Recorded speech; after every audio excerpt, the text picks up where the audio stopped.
नमस्कार दोस्तों, मैं सुमित यादव। आप देख रहे हैं दा सुनामी का चुनावी सफ़र। आजमगढ़ उपचुनाव में हम लोग इस समय मौजूद हैं और तस्वीरें लगातार पिछले कुछ दिनों से दिखा रहे हैं कि क्या तस्वीर आजमगढ़ की है, क्या स्थिति है। तीनों पार्टियां लगातार अपने चुनाव प्रचार में ज़ोर शोर से लगी हुई हैं। त्रिकोणीय मुकाबला आजमगढ़ में है, बसपा, सपा और भाजपा का। सारी चीज़ें पहले ही बता चुके हैं। हमारे साथ आज खास मेहमान शैलेंद्र यादव ललई मौजूद हैं, पूर्व मंत्री रहे हैं और इनसे कुछ खास बातचीत करेंगे क्योंकि चुनावी प्रचार में लगातार ये भी लगे हुए हैं। तो क्या स्थिति है, क्या माहौल, क्या तैयारी। आज चुनाव प्रचार थम चुके हैं, परसों वोटिंग होनी है। तो मंत्री जी, क्या लग रहा है कि क्या स्थिति है इस समय समाजवादी पार्टी की? देखिए, पूरा पूर्वांचल समाजवादियों का गढ़ है, विशेष रूप से आजमगढ़ तो बहुत बड़ा गढ़ है समाजवादियों का।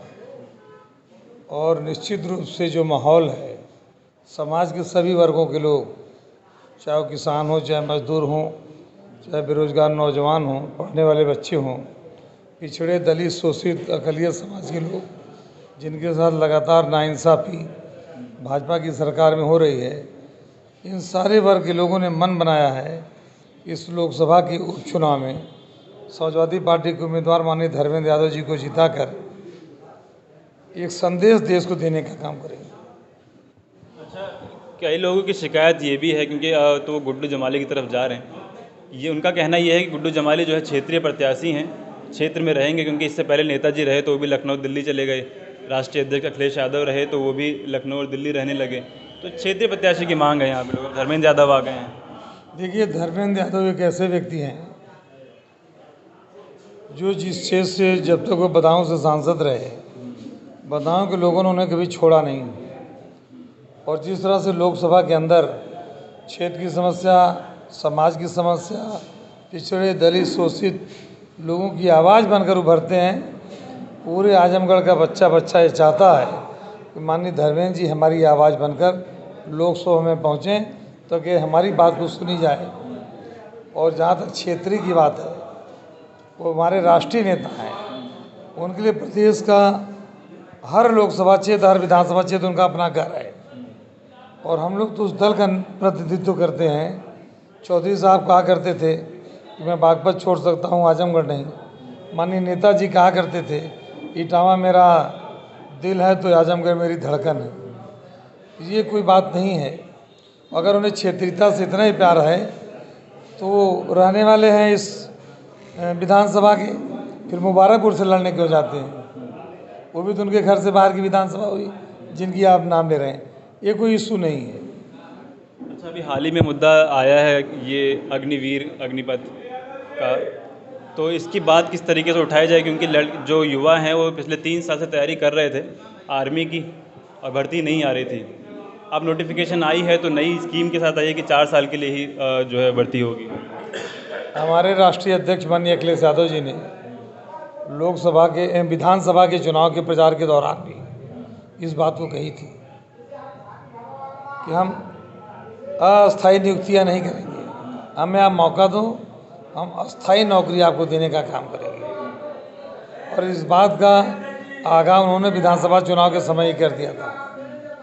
और भारतीय जनता पार्टी की सरकार अपने कुछ उद्योगपति घरानों को ट्रेंड सुरक्षाकर्मी, सिक्योरिटी के गार्ड देने के लिए मुझे लगता है सब काम कर रही है। एक नौजवान 21 साल 22 साल की उम्र में सेना में जाएगा और 4 साल बाद 25 साल 26 साल की उम्र में वो वापस चला आएगा, उसे कोई पेंशन भी नहीं दी जाएगी, कोई सुविधा भी नहीं दी जाएगी, तो उसके बाद वो क्या करेगा? उद्योगपति घरानों के गार्ड बन करके अपना जीवन बिताएगा। भारतीय जनता पार्टी के एक नेता का बयान भी आया था कि हम भारतीय जनता पार्टी के ऑफिस में जो अग्निवीर के लोग होंगे उनको प्राथमिकता देंगे। यही इस देश के नौजवानों का अपमान है। इससे बड़ा इस देश के नौजवानों का दूसरा अपमान नहीं हो सकता। धर्मेंद्र यादव सदन में जाएंगे तो यहाँ पे क्या मुद्दे आजमगढ़ के हैं? देखिए, पूरे देश में इसमें गंभीर मुद्दे हैं। जिस तरह से भारतीय जनता पार्टी की सरकार जो मूल मुद्दे हैं उससे हट करके लोगों का ध्यान दूसरी तरफ ले जाने के लिए धर्म के आधार पर, जाति के आधार पर भड़काने का काम करते हैं। देश की जो असली समस्या है, महंगाई, बेरोजगारी, भ्रष्टाचार, ये तमाम जो विकास के मुद्दे हैं, इससे लोगों का ध्यान भटकाना चाहते हैं। इसलिए भारतीय जनता पार्टी द्वारा प्रायोजित ये मुद्दे बीच में जनता के लाए जाते हैं, ताकि जो असली मुद्दे हैं उस पर जनता का ध्यान न जाए। आखिरी सवाल, क्योंकि 2019 के चुनाव की अगर बात करें तो सपा और बसपा गठबंधन था, लेकिन इस बार तीनों पार्टियां अलग अलग चुनाव लड़ रही हैं। बसपा अलग चुनाव लड़ रही है, सपा और भाजपा चुनाव लड़ रहे हैं, तो 2.5 लाख का अंतर था। इस बार आप लोगों की तैयारी कैसी है? अभी आपने विधानसभा के चुनाव देखे होंगे। आजमगढ़ की विधानसभा के चुनाव में समाजवादी पार्टी अलग लड़ी, बहुजन समाज पार्टी अलग लड़ी, भाजपा अलग लड़ी। ये 2022 का चुनाव है, 19 से 3 साल बाद का। लोकसभा और विधानसभा में अंतर तो हम लोगों ने देखा ही है ना। दिल्ली का उदाहरण साफ है, 63 से जिस नेता के कैंडिडेट के रूप में, समाजवादी पार्टी के उम्मीदवार के रूप में माननीय धर्मेंद्र जी यहाँ चुनाव लड़ रहे हैं लोकसभा का, उसी समाजवादी पार्टी के 10 उम्मीदवारों को यहाँ की जनता ने 3 महीना पहले MLA बनाने का काम किया है, विधायक बनाने का काम किया है। तो निश्चित रूप से धर्मेंद्र जी लाखों के अंतर से चुनाव जीतेंगे, और अभी नहीं कहा जा सकता कि दूसरे नंबर पर कौन होगा। अच्छा, 2.5 लाख का अंतर रहा था राष्ट्रीय अध्यक्ष जी के चुनाव में, इस बार क्या लग रहा है आपको, कितना टारगेट है? अंतर लाख से ऊपर होगा, जो भी हो। लाख से ऊपर होगा? हाँ, जो भी हो, 1.5 लाख 2 लाख जो भी हो ऊपर। ठीक, बहुत बहुत शुक्रिया सर।